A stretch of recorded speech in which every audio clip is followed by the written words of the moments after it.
Entonces, buenas noches.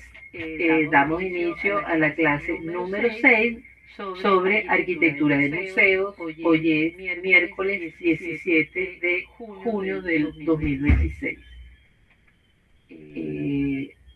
Esta clase, como las anteriores, es grabada. Les pido por favor que se presenten los que están en este momento, ya que hemos esperado 30 minutos y vamos a dar inicio a la clase.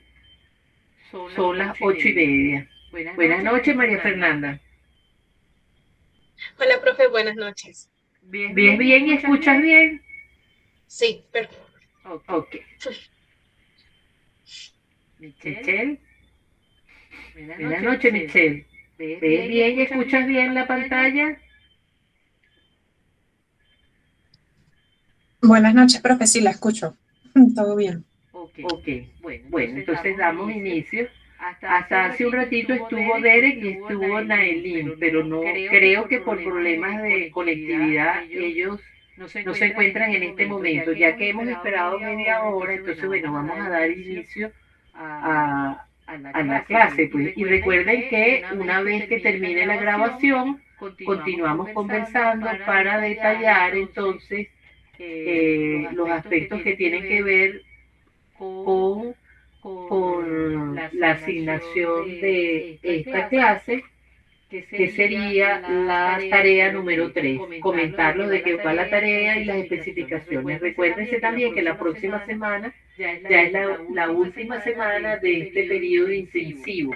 Tenemos entonces la clase 7 y la clase 8, que la clase 8 la vamos a dar con un resumen introductorio de todo el contenido, pero ustedes van a contar con 8 minutos para presentar su proyecto final de acuerdo a las asignaciones de los museos que hemos indicado con anterioridad. Bueno, la sesión del día de hoy la vamos a dirigir, a revisar lo que es esta experiencia maravillosa de los museos contemporáneos y en particular estos que son museos de vanguardia por su arquitectura y que han generado un impacto urbano. Al tal punto que se han constituido en una arquitectura icónica para la ciudad donde se ubica. En este sentido, el Museo de Bilbao, el Museo Guggenheim de Bilbao, ha sido un referente fundamental para esta noción de lo que es el impacto que un museo puede crear, ya no solamente desde el punto de vista cultural, sino desde el punto de vista inclusive económico para la ciudad. El Museo entonces de Bilbao fue creado con una doble misión. Por un lado, para proveer a la ciudad de un museo dedicado al arte moderno y contemporáneo. Y por otra parte, para habilitar una gran área que estaba abandonada o que estaba en gran deterioro, porque antes era un área productiva dedicada a la construcción de puertos de astilleros. Esto era un antiguo puerto de astilleros que le dio reputación a la ciudad de Bilbao. El puerto de astilleros tenía una situación, tenía, porque ya no es puerto de astilleros, una situación privilegiada al estar a los bordes de la ría de Nervión, con lo cual estos grandes naves podían zarpar con bastante fluidez. Los genes en sitio se constituyeron entonces en el leitmotiv para el diseño del edificio, que hoy día está considerado como un edificio que representa la vanguardia de constructivistas de finales del siglo XX. Este edificio fue diseñado por Frank Gehry. Frank Gehry ha desplegado una gran cantidad de edificios con esta manera de diseñar que pudiésemos decir que es un iniciador de lo que es el diseño paramétrico. Es decir, un diseño que está de la mano con equipos de ingeniería de la informática para desarrollar estas formas descompuestas. Fue inaugurado el museo en el año 1997 y es considerado de vanguardia tanto por los materiales empleados como por la tecnología usada para la definición de las formas y los volúmenes espaciales. Genera esto que sea realmente innovador desde todos los ángulos donde se vea. Y estos planteamientos que van a generar una espacialidad bastante fluida y realmente opuesta a lo que serían los planteamientos ortogonales de una arquitectura rectangular, características de entonces de los museos tradicionales, va a realmente irrumpir de una manera sumamente innovadora. El volumen, aquí tenemos una magnífica foto que nos muestra ¿cómo se llama? El impacto del sol sobre las superficies del edificio, que al ser de metal prácticamente que absorbe y refleja las tonalidades de la luz y eso lo hace aún más hermoso, ¿no? El volumen evoca a un barco descompuesto, deconstruido en varias partes, en varias formas. Describe líneas curvas que le da suma fluidez y naturalidad y que a pesar de su gran dimensión aligeran el peso de la edificación. Todas las superficies están recubiertas por miles de placas de titanio, material que es usado en para construir las embarcaciones. Estas láminas captan y reflejan la luz cambiante en el día, lo cual le añade un atractivo muy particular al edificio por esos diferentes tonos que va adquiriendo a lo largo del día. Aquí estamos viendo lo que eran las vías, la infraestructura que estuvo en pie hasta 1980 y que fue totalmente derribada para allanar el terreno donde se iba a construir el museo.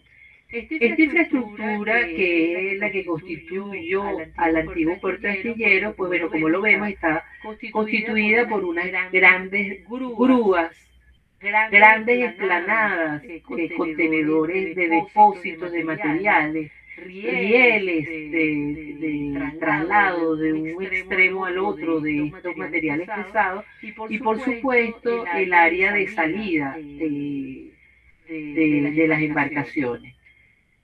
Saturada de infraestructura, solo quedó el recuerdo de estas imágenes en postales. Los antiguos muelles de carga han dado paso hoy día con el museo a paseos y a valorización de las zonas residenciales. En el tránsito del deterioro y abandono de las actividades de astilleros, hasta el momento que empieza a construirse el museo, la ciudad de Bilbao toda cayó en una depresión económica muy grande, puesto que el área era sumamente grande, la ciudad es una ciudad de temperatura lluviosa, esa zona impactaba en la imagen de deterioro, lo gris de la ciudad, lo pesado de la ciudad, lo poco llamativo que era visitar a esta ciudad, ¿no? Entonces, la irrupción del museo va a cambiar el sentido, va a ser un imán para ir a visitar la ciudad, no tanto por la ciudad, sino por el impacto que crea el museo. Y entonces aquí vamos a ver algunas imágenes que nos muestran espacios interiores. Acabamos de ver los espacios exteriores, esa volumetría descompuesta, característica de Frank Gehry. Frank Gehry, recuérdense que también es el autor del auditorio de Disney, donde hasta hace poco tiempo el director Gustavo Dudamel dirigió la orquesta. pero él tiene muchos edificios, incluso tiene su última obra de pequeña dimensión, pero con el mismo lenguaje deconstruido, es el Museo de Louis Vuitton en París, en la zona del Bois de Boloña, del bosque de Boloña, donde se está exhibiendo obra contemporánea también. Y resulta también ser un impacto para ese bosque por ser la obra más reciente allí enclavada en París, ¿no? Entonces aquí vemos en estas fotos que aparte de las láminas de titanio que recubren el espacio interior, y fíjense que prácticamente son volúmenes decompuestos, pero monolíticos de alguna forma, no vemos ventanas exterior, entonces la particularidad de la incidencia de la luz se va a ocurrir a través de rendijas que aparecen entre la yuxtaposición de los volúmenes y desde el punto de vista digital. Entonces el vidrio fue empleado también en las puertas de acceso, en los ventanales de las fachadas, pero laterales y superiores del techo, permitiendo así el acceso de luz cenital. La opacidad de la piedra caliza, que es otro de los componentes, va a estar presente conformando los volúmenes de las salas ortogonales. También se encuentra en los zócalos, en los pisos, en las columnas, como esta que vemos en la foto del medio del acceso, para generar un contraste entonces entre los brillos, las transparencias y las transparencias. Es, si se quiere, una paleta de materiales muy bien seleccionada y reducida. No es un despliegue de materiales, sino hay toda un énfasis en el uso de los materiales en los lugares donde es como que si los materiales también tienen un guión de uso, y se refieren a una paleta restringida. Con lo cual el volumen se constituye, todo el edificio se constituye en un volumen muy poderoso, muy fuerte, pues. El museo no solo es un contenedor de colecciones de arte contemporáneo, él en sí mismo se constituye en una estructura habitable. Allí se exhibe la valiosa colección de arte moderno y contemporáneo de finales del siglo XX y de inicios del siglo XXI. Estamos en el año 2026, ¿no? Principios de este siglo. Cuenta con una colección permanente que está armada con obras de artistas internacionales destacados, junto con piezas de artistas españoles y vascos. Están las exposiciones temporales, quiere decir que ellas están un cierto tiempo, generan una temporada y luego pasan a otro lugar. Responde a una programación dinámica, como corresponde a un museo de la actualidad. Tiene obras diversas que exploran tendencias contemporáneas y dialogan con artistas globales. Estas exposiciones temporales están complementadas con conferencias y con eventos en torno a los artistas invitados. Están las exposiciones de arte a cielo abierto, que lo constituye una colección de esculturas permanentes de artistas internacionales, europeos y también norteamericanos muy prestigiosos, ¿no? La museología establece un guión coral de obras independientes que propicia una multiplicidad de lecturas. O sea, la museología nos va a hablar de distintos estilos, todos contemporáneos pero distintos.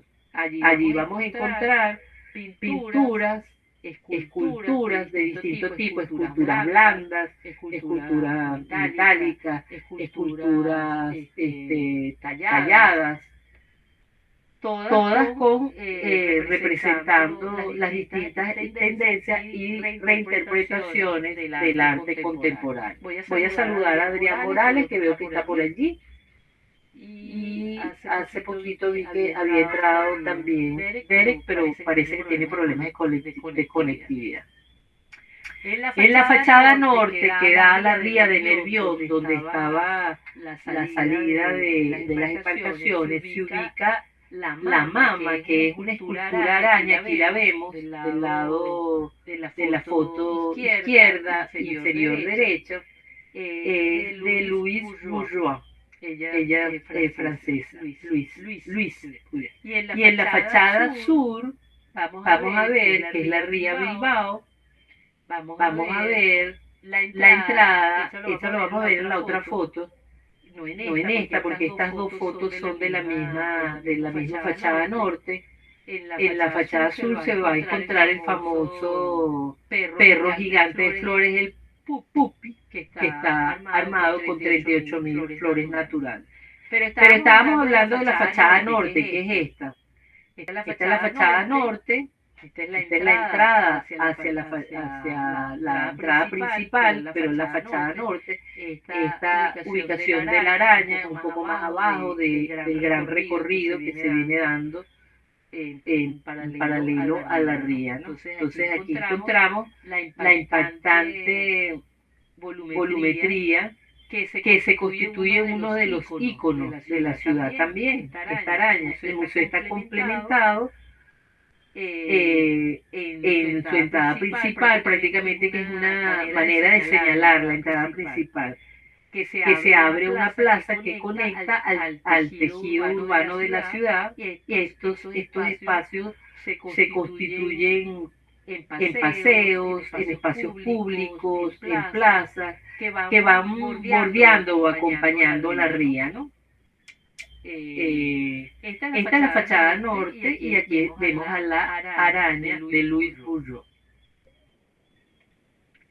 En la fachada sur, por el contrario, más directamente vinculada con el área urbana del centro histórico de Bilbao, nos vamos a encontrar que da la bienvenida esta gran escultura que se llama el Pupi, que representa la figura de un perrito sentado, y está constituido por 38.000 flores naturales que van cambiando con periodicidad, pues. La escala es monumental, fíjense el tamaño de los visitantes y la escala que tiene el perrito. Estamos hablando entonces de un arte contemporáneo, arte que implica, siendo una escultura, no es una escultura tallada, ni siquiera soldada o fundida, es una escultura armada y conformada con las flores. En el lado de la fachada norte, que es la fachada que mostramos antes, nos vamos a encontrar que el gran sol y el ojo de Anis Kapoor está situado frente al estante, y consta que está aquí, de 73 esferas reflectantes de acero inoxidable que están dispuestas entre series, creando un juego visual, porque el entorno también hay agua, ¿no? Entonces después encontramos la escultura de la niebla. Esta escultura, fíjese que es una escultura que más que una escultura es un efecto experiencial, que está situado en el estanque, pegado paralelo a la ría, y funciona como un sistema de boquillas que a lo largo generan una densa neblina de agua que envuelve temporalmente la estructura del museo hasta que desaparezca, como en efecto ocurre con las neblinas. Este escultor ya había hecho una exposición en un espacio interior del Arsenal, en la Bienal de Venecia. El efecto era que al entrar esta neblina daba la sensación como si estuviéramos en medio de las nubes. Bueno, La Fuente de Fuego es una obra de Yves Klein. Yves Klein es un artista francés que murió hace ya bastantes décadas, hacia los años finales de los 70. Esta obra está ubicada en el propio estanque frente a la fachada principal del museo. En realidad esto debiéramos decir que esta es como una obra de arte conceptual, porque él nunca la instaló en ningún lado. Él la dejó escrita, proyectada. Entonces dice, aquí se ubica, esto consiste en 5 surtidores que proyectan llamas de fuego y que se activan en la noche. Al estar esto en agua, sobre agua, bueno, generan una ilusión bastante interesante. Un efecto parecido a este ocurre en el Parlamento de Toronto. Y en este caso, el fuego es alimentado por el gas que viene directamente de Alaska. Es una alegoría a que ese gas ubicado en ese lugar de Alaska pertenece a Canadá. Y entonces es como si fuera eso que se llama en los monumentos conmemorativos de batalla, la llama perenne, en este caso no para el soldado desconocido, en el caso de Canadá, para el dominio de una parte de ese territorio que tiene gas y está en Alaska y pertenece a Canadá. En este caso nos encontramos a una obra de un artista conceptual, Klein, francés, que como digo murió y va a ser recreada a posteriori. Entonces, las esculturas integran la infraestructura. Entre las esculturas que integran la infraestructura encontramos esta que se llama los arcos rojos, les arcs rouges. Esto se encuentra, esto también es un artista francés, Lionel Gouin, que abraza al puente de la Salve que conecta el sector de la ciudad con la parte del centro de la ciudad, que es la que está del otro lado. Bueno, esto es lo que se refiere a la colección de obras de arte que están en las áreas abiertas. Entonces, la tipología propiamente de este museo es una tipología híbrida, que está compuesta de espacios ortogonales y espacios orgánicos curvos. Existe el atrio central, que funciona como un distribuidor principal, que lo estamos viendo en esta fotografía, está cubierto de un gran lucernario desde el piso hasta el techo. Es como una rendija, es una de las pocas zonas que está recubierta de vidrio. Y ilumina el atrio central, que es el gran punto de distribución dentro del museo. Aquí confluyen las diferentes circulaciones, pasarelas, escaleras y ascensores que conectan los 3 niveles del museo.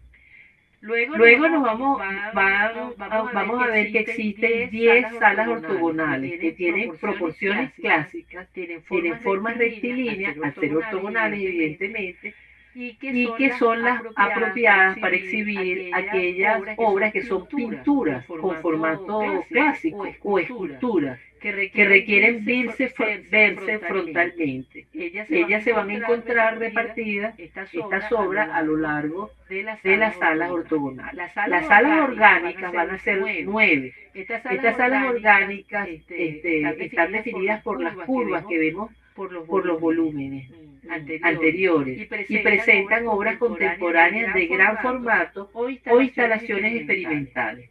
Y el espacio experiencial es el contraste entre las salas clásicas y las orgánicas, y son espacios experienciales que se ubican en la transición por rampas que van a enriquecer el recorrido por el espacio arquitectónico, y así este edificio deja de ser un museo para hacerse parte de una exposición en sí mismo, al recorrerse y experimentar las espacialidades. Entonces aquí vamos a ver unas imágenes, aquí vamos a ver unas imágenes de las salas curvas.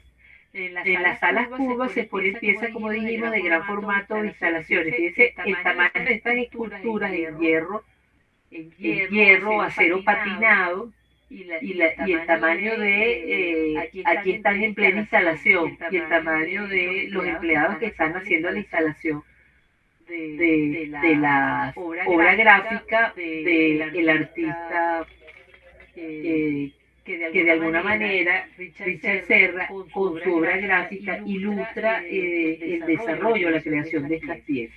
Esto se llama La materia del tiempo. Fue realizada en el año 2005 en acero patinado. Él va a apropiarse su obra, la obra de Richard Serra, que murió en el año 2024.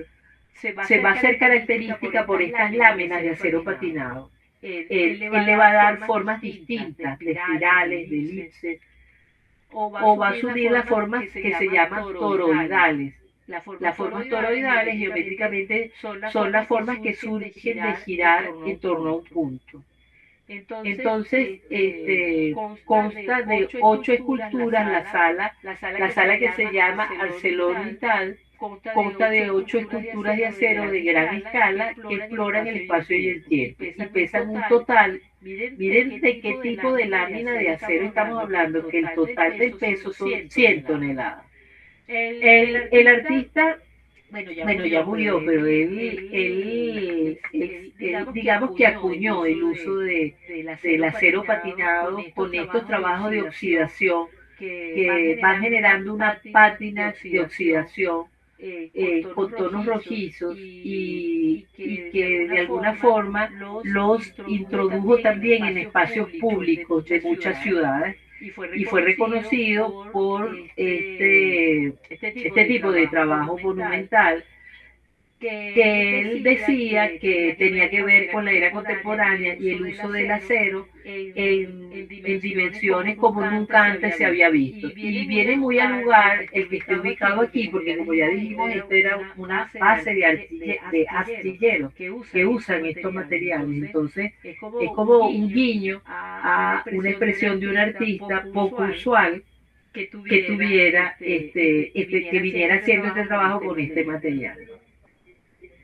Después vamos a ver aquí los tulipanes, estos tulipanes, ¿no? Esta serie de tulipanes es un ramo de 7 tulipanes gigantes de colores vivantes. Fíjese que uno pudiera pensar a simple vista que estos fueran unos globos satinados, pero no, estos son de acero inoxidable pulido, con acabado de espejo.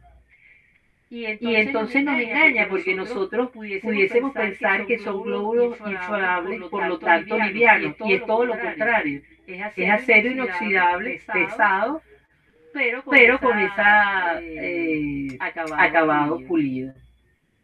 Esta pieza a veces también la colocan en el espacio interior de la terraza, exterior del lado, como lo vemos aquí en la foto anterior. En la foto de la entrada, a veces está en la entrada y en otras ocasiones está en esta sala.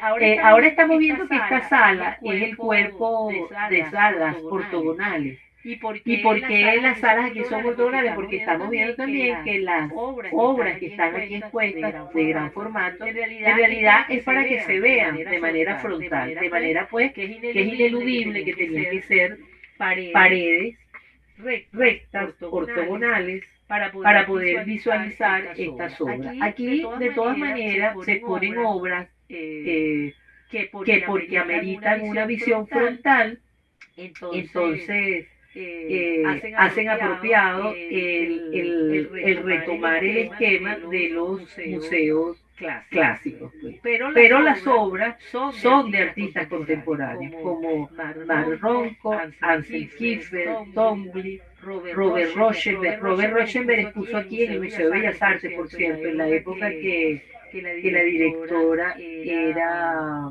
María Elena Ramos. Estamos hablando de la década de los 80-90. Sigmar Polk. Bueno, otros espacios. No solo cuenta, como todo museo contemporáneo que cada vez más adquiere y explaya una serie de actividades, entonces va a no solamente exponer la colección permanente o las colecciones de exposiciones itinerantes, como todo museo contemporáneo, entonces va a tener una serie de programas y para desarrollar esos programas van a existir otros espacios, cosa que no vimos nunca en los museos neoclásicos ni en ningún museo tradicional. Entonces aquí nos vamos a encontrar que hay un auditorio, un espacio con capacidad para 300 personas, que es ideal para conferencias y eventos culturales que van a complementar eventos culturales que por lo general son temáticos porque complementan las exposiciones. Vamos a encontrar las áreas operativas requeridas, técnicas, estas no son visibles al público, pero allí se encuentran los talleres de restauración, los almacenes climatizados para las obras, un enorme montacarga capaz de mover piezas de hasta 11.000 kilos, porque como ya vimos, si hay esculturas como la de este escultor Richard Serra, pues entonces para moverla se requiere de montacargas de gran capacidad que son poco usuales en un museo, por muy contemporáneo que sea. En estas áreas operativas, los talleres de restauración también fungen como talleres de entrenamiento, talleres de extensión de formación en el área restaurativa. La atención al público recomienda para la bueno, hay servicios de tienda de librería, desde venta de libros, catálogos de arte, objetos de diseño, etcétera, libros de arte contemporáneo. Hay espacios gastronómicos. Los espacios gastronómicos ya también están apuntando incluso a opciones gourmet. El restaurante Neura está dirigido por Joseph Alija y ofrece una experiencia de alta cocina. Está galardonado con estrella Michelin. Y su base es la esencia del producto local. El bistró Guggenheim Bilbao tiene una propuesta que es más informal, pero se acerca a la cocina vasca moderna y además cuenta con una terraza que privilegia las vistas sobre la ría. Y está en la cafetería, que es más informal, con snacks, sándwiches, refrescos, etc. Pero fíjense que aquí ya se está introduciendo el tema gourmet. Y ya el restaurante cuenta con estrella Michelin, este chef. Entonces también estamos hablando de un museo que le añade un plus, ¿no? La atención al público. La atención al público recomienda la compra de entradas vía online. Eso también es una incorporación al espíritu de los tiempos. Ofrece visitas guiadas por profesionales como todos los museos lo ofrecen, pero también permite autorrecorridos con servicio de autoguía gratuito a través de la aplicación. Fíjense que también aquí se incorpora el smartphone. Ya no es como antes eran unos auriculares que uno alquilaba en la entrada y te los ponía, ya te iba haciendo la narración, sino ahora ni siquiera necesitas eso, sino con tu teléfono y la aplicación puedes hacer la visita guiada. Hay accesibilidad universal, quiere decir que pueden circular sillas de ruedas e inclusive los ascensores que llegan a todas las plantas permiten la circulación con silla de ruedas.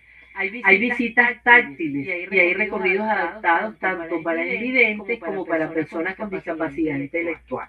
Entonces fíjense, aquí ya estamos hablando de otros espacios y de otros servicios que introduce no solamente lo vanguardista en las formas volumétricas, en la manera como se hizo el diseño, asistido de programas 2D y 3D ideados especialmente para generar esta obra de arquitectura paramétrica, sino que también estamos viendo cómo se despliega un acompañamiento sobre un acompañamiento integral para la atención al público en todas sus áreas, de formación, de ampliación y difusión temática de las esculturas, porque ya se constituyen en eventos donde si no va el artista, porque ya murió, por ejemplo, al menos sí va a ir especialistas críticos de arte para hacer un ciclo, por ejemplo, de arte contemporáneo, de escultura pública, de innovación de los materiales, etcétera, y por ese lado generar todo un evento en torno a la exposición. Pero también estamos viendo que se trata de áreas incluso de formación disciplinar, como por ejemplo la parte de los talleres de restauración. Talleres de restauración que además vienen muy a la pertinencia, porque estamos viendo que son obras que sus materiales son totalmente diferentes a lo que antes habíamos entendido como los materiales de las bellas artes de la escultura. Cuando hablamos, por ejemplo, de la pieza esta de el ramillete de los tulipanes, esta pieza está pintada con pintura de acabado sobre el acero inoxidable pulido, pero que esto tiene más que ver con la pintura de los carros, que se hace a alta presión y en cavidades cerradas, para lograr la perfección de toda la superficie, de manera que aquí no queda vestigio de rastro de dónde se empezó a pintar y dónde se dejó de pintar, sino que todo esto ya es hecho a altas temperaturas y con grandes proyectores de pintura para lograr este acabado que es más próximo al acabado de carros que al que pudiera ser el acabado de una pintura al óleo o al acrílico, por muy brillante que fuera el acrílico. Entonces estamos hablando incluso, cuando decimos de estos talleres de restauración, que se van a incorporar incluso todo lo que tiene que ver con las técnicas a que conducen estas obras contemporáneas. Bueno, aquí para resumiendo, para concluir, estamos concluyendo, podemos decir, primero que la proyectación de los volúmenes constituye formas complejas y que el arquitecto Frank Gehry, como en su momento también Zaha Hadid, innovó en el uso de los programas digitales de 2D y 3D. Hasta entonces no fueron empleados. Casi que se puede decir que fueron diseñados especialmente para este edificio. Y fueron diseñados porque se incorporó el equipo de programadores al equipo de arquitectos.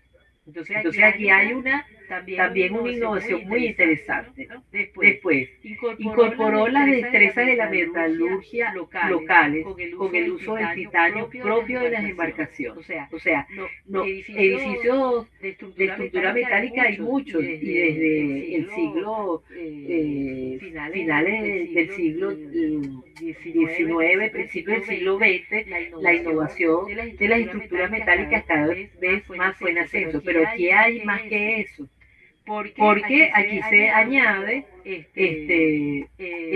la conformación de una suerte de tejas de titanio que van a incorporar una complejidad en cómo se van a sujetar, ¿no? Entonces, bueno, también aquí hay un reto técnico muy interesante. Después la volumetría. Bueno, ya dijimos que la volumetría son formas orgánicas descompuestas que definen un conjunto volumétrico complejo. La arquitectura en el espacio es híbrida. Fíjense que aquí estamos viendo esta foto del techo, la conjunción de este es el techo del hall de acceso que nos va distribuyendo. Pero aquí vemos, por ejemplo, que sale una nave rectilínea. Esta es la que tiene que ver, estos volúmenes que se adosan son los que tienen que ver con las salas de exhibición más clásicas. Entonces dijimos que la arquitectura es híbrida, tiene salas de exposición de dos tipos: los espacios curvos y los espacios que están en volúmenes ortogonales de geometría convencional, como los museos tradicionales, para acoger las obras que obligan a tener una visualización frontal. Entonces, aquí trasciende la misión de exhibir el Museo de Bilbao. Aquí nos encontramos con el estadio, digamos, más alto de todo lo que ha sido esta evolución de la obra de arquitectura, porque trasciende la misión de exhibir, ha sido clave para la transformación urbanística y la rehabilitación económica de la ciudad. O sea, porque trasciende la misión de exhibir, porque ya no es nada más el museo con su colección, sino que el hecho de que él recuperara un área de dimensiones descomunales como los astilleros, en una ciudad que en su momento estaba totalmente deprimida y en bancarrota, entonces lo hace clave para la transformación urbanística y la rehabilitación económica de la ciudad. Esa misión no la había tenido antes otro museo. Impulsa el turismo con un nuevo enfoque. Un enfoque que forma parte de nuestra cultura contemporánea, pues, y todo esto va a incidir significativamente en el bienestar de los habitantes locales, porque él no desplazó la población local, sino todo lo contrario, logró elevarle el nivel y generar introducir a Bilbao en el eje del circuito de museos contemporáneos que se volvieron una ruta turística muy la palabra no es apetecible, porque apetecible tiene que ver con alimentos, sino muy codiciada, muy deseada, la ruta de visita de museo. Entonces, aquí vamos a hablar ahora de lo que es la tarea. Nos corresponde la tarea 3 en la clase 6. Le voy a pedir un ensayo analítico conceptual de lo que sería el tema de hoy, que es el museo icónico, la sostenibilidad y la responsabilidad urbana. Entonces, el ensayo debe analizar las estrategias arquitectónicas de conservación y sostenibilidad implementadas en el Museo Guggenheim de Bilbao. Para ello, deben considerar la arquitectura como espectáculo versus contenido, el impacto urbano y ambiental, la materialidad, estructura y tecnología y la musealización qué características tiene esa musealización. Entonces, el ensayo que les pido es que sea de un máximo de 1000 palabras, o sea, una extensión más o menos de 2 a 3 páginas. Y que tenga 3 o 4 imágenes comentadas. Como no vamos a ir al museo, no lo podemos recorrer, pues entonces usen las que preferible, la de la referencia bibliográfica que les voy a dar, que es la de Fernando Galeano, la revista de arquitectura viva, la española de Barcelona, Fernando Fernández Galeano es un crítico muy destacado, que tiene un magnífico artículo allí. Pero también pueden tomar en cuenta, bueno, ahorita les menciono bien la referencia bibliográfica que pueden consultar y de allí pueden extraer la foto comentadas. Entonces, bueno, la tarea decía que es un ensayo analítico conceptual de máximo 1000 palabras, que sea más o menos una extensión de 2 a 3 páginas, que la letra puede estar en Times Roman o Arial de 12 puntos, interlineado 1.5, los márgenes estándar y las citas normas APA, refiriendo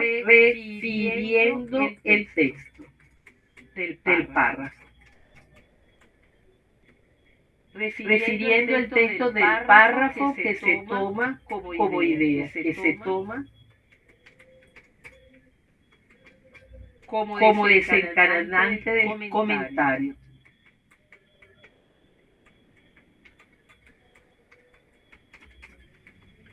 Ya les he dicho que si ustedes ponen el autor, pero no saben qué fue lo que realmente escribió el autor, qué cita, entonces es como que si no supieran qué es lo que están mencionando. Entonces por eso pido que lo deben referir al texto del párrafo específico. Este párrafo que escribió fulano y tal dice esto. Yo pienso esto y esto y esto y esto, o este texto me amplía la noción de lo que estoy analizando, o por el contrario creo que no es consecuente con lo que significa lo que dice. Es una disertación que ustedes hacen a través de la lectura de un autor específico en un párrafo específico, por no decir en el libro, porque no lo tenemos a mano el libro.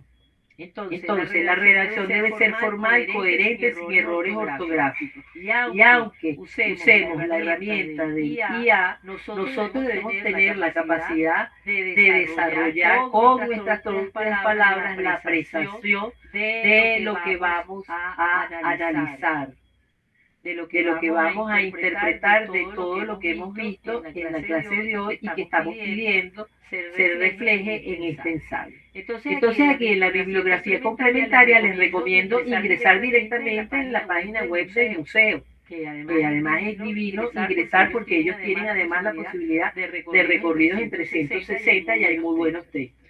Está ¿cómo se llama? Aquí lo tengo repetido otra vez, el texto del profesor Galeano. En la monografía, él le dedica una monografía a Gehry, Museo Americano y Vasco. Y está el otro, el museo, el catálogo y el libro, el Museo Guggenheim de Bilbao, que es ediciones del propio museo, y aquí están los dos links.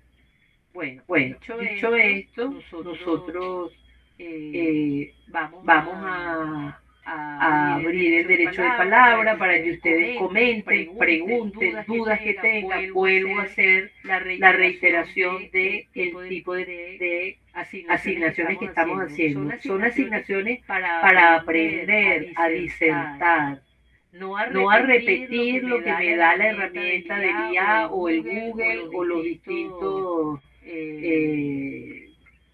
programas que use. Es para que teniendo esa información interprete qué es lo que me dice y lo interpreto a través del conocimiento, de las reflexiones, de los agregados, de los añadidos que podemos tener, bien sea de esta clase, de las clases anteriores o de nuestro encuentro con los otros museos nacionales, con textos, con catálogos. Esto es muy importante que ustedes lo reflejen. Esto es muy importante que lo reflejen porque más que mencionar un autor que no han leído y que no, si lo van a referir, entonces tienen que mostrar en qué párrafo, a qué párrafo se refiere.